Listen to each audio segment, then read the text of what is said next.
In a quiet farming town in central China, two brothers grow up under the same roof, but not the same fate. One works the hills, the other sits in a classroom. And when something unthinkable happens in the mountains, a family is pushed to the edge of loss, belief, and endurance.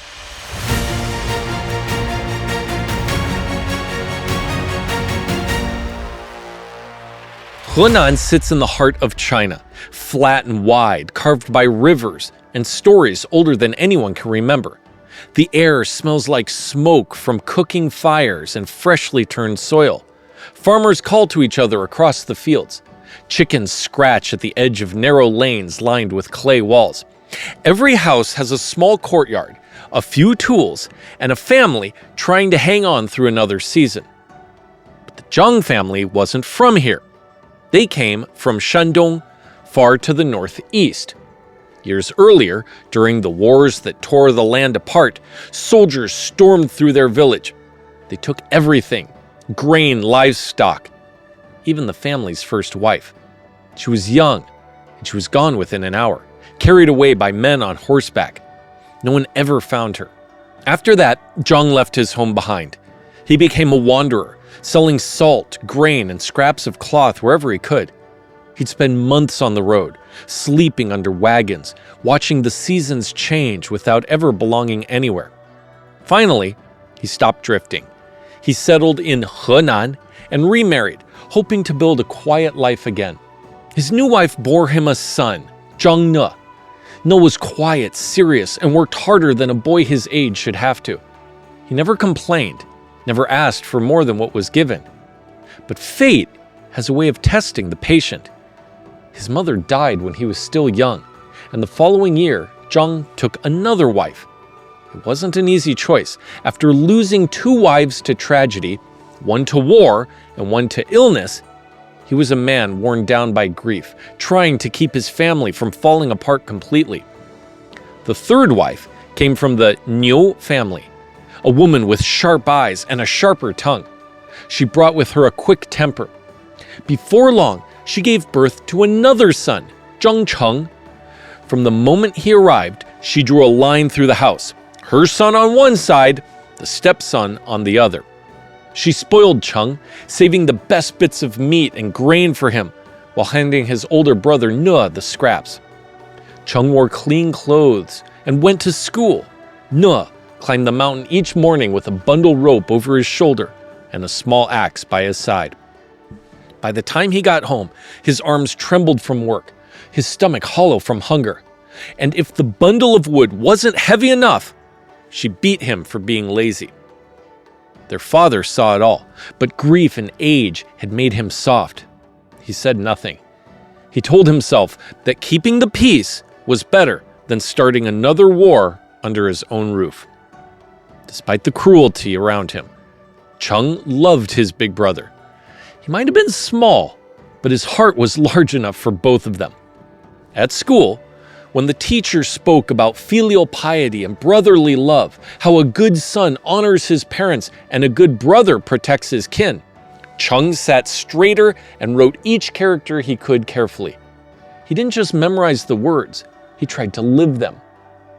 When he came home from school, Cheng would see his older brother dragging wood through the gate, his shoulders red and raw. Sometimes his hands were bleeding, but he'd just rinse them in cold water and go on working. Cheng couldn't stand it.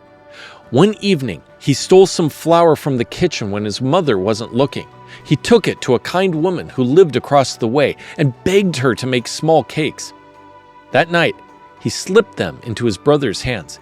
"Eat these," he whispered, "but don't tell mother." Ne refused, but hunger has a way of breaking pride. He ate in silence, tears mixing with crumbs. When he finished, he said softly, "Don't ever do that again, little brother. If she finds out, she'll hurt you." But the next morning, Cheng didn't show up for school. By noon, the teacher was angry, and his classmates were curious.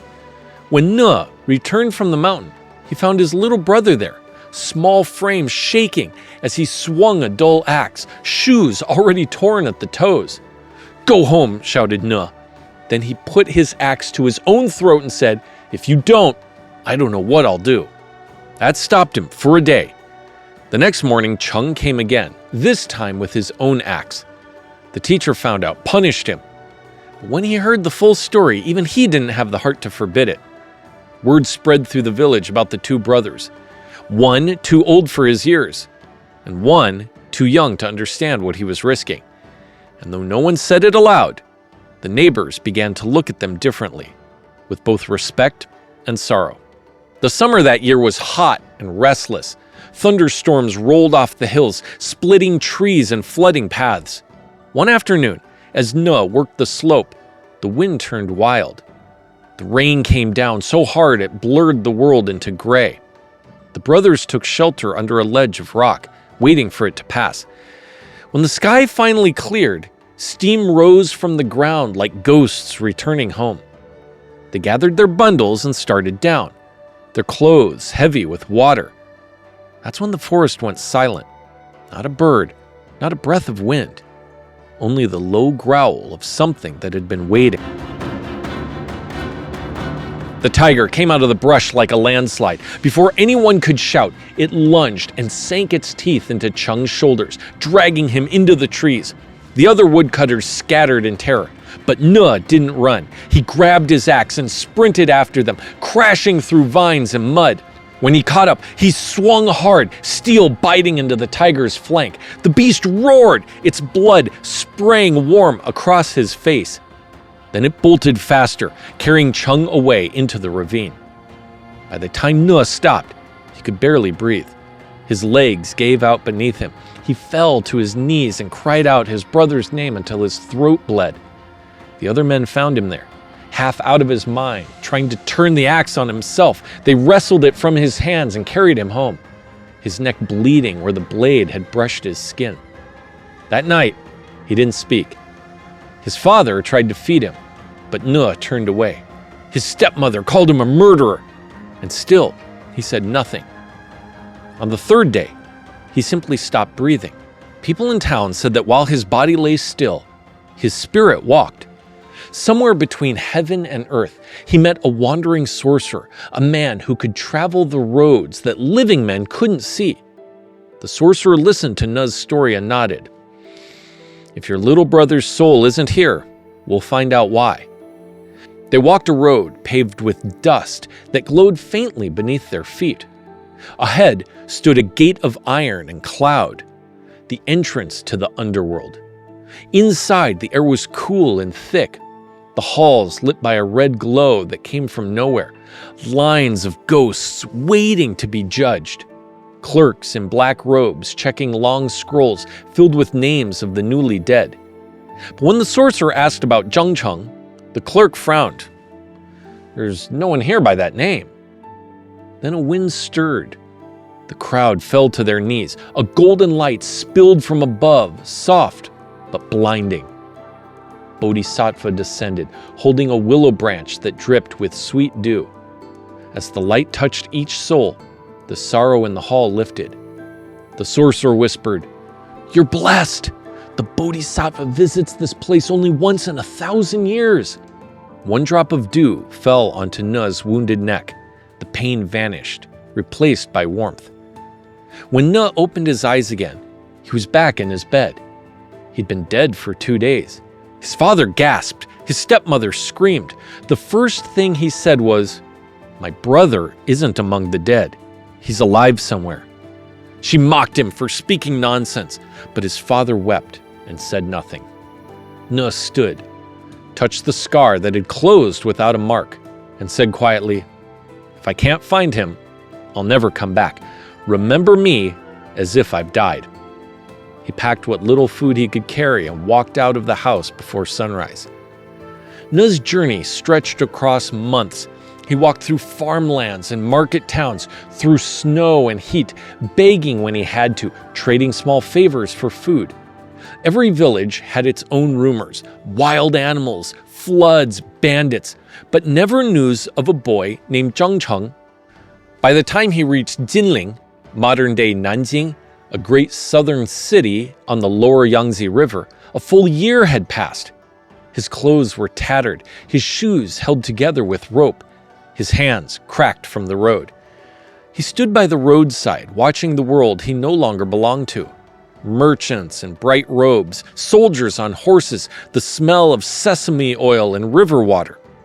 Then came a procession of riders. At its head was a man of rank, an assistant prefect, surrounded by guards and servants. Their armor glinted in the sun. Among them rode a young man about 16, dressed neatly, confident, but kind. As they passed, the boy looked at the beggar by the road, once, twice, and then he froze. He yanked the reins, jumped down, and ran forward. "Big brother," he shouted, "is that you?"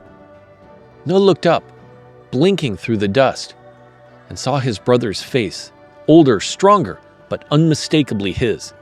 They fell into each other's arms, crying in the middle of the street. People stopped to stare, but no one spoke. Even the horses seemed to wait. One of the guards hurried to tell the assistant prefect what was happening. The man ordered them both brought to his home. He had servants bring food, warm water, and clean clothes. That night, after the brothers ate, the prefect listened to their story.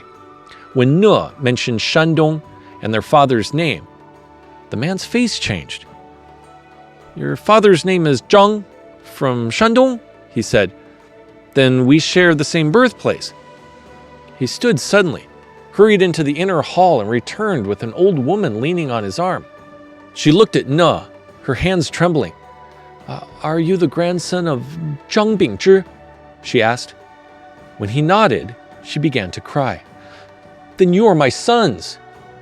She told them her story, how soldiers had carried her north decades ago, how she had been forced into another household, and how she gave birth to a son, this very assistant prefect, before fate finally brought her to safety. Now, by some miracle, she had found her lost family again. A few weeks later, they set out for Henan. The journey home felt like traveling back through time. When they reached the old town, the air was heavy with the smell of grain and smoke. The father sat alone in the courtyard, older than his years, a man hollowed out by loss. When he saw Ne and Cheng walk through the gate, he could barely believe it. His hands shook as he reached for them. And when the eldest son and his mother stepped through behind them, he fell to his knees and wept until he couldn't anymore. Neighbors gathered, whispering prayers of thanks. The three sons helped their father to his feet. That night, for the first time in decades, the house was full of life, full of voices, and the sound of bowls on the table. The oldest son used his rank and wealth to rebuild the family home, hiring a teacher for his brothers and servants for his father. Slowly, life returned to the Zhang household. The courtyard filled with laughter again. Even the trees by the gate began to blossom for the first time in years.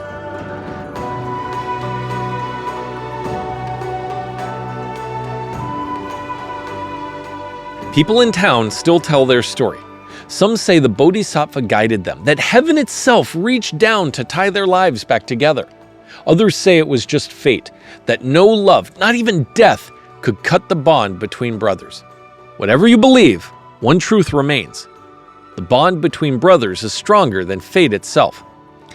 If this tale stayed with you, tell me your favorite moment in the comments. Every time you're here, you breathe life into these legends. And to all our members, an extra big thank you for helping keep this channel alive. If you haven't already, click join below to become a member. Support the channel and take your place among those who help these old stories find new voices. Thanks for watching, and I'll see you in the next story.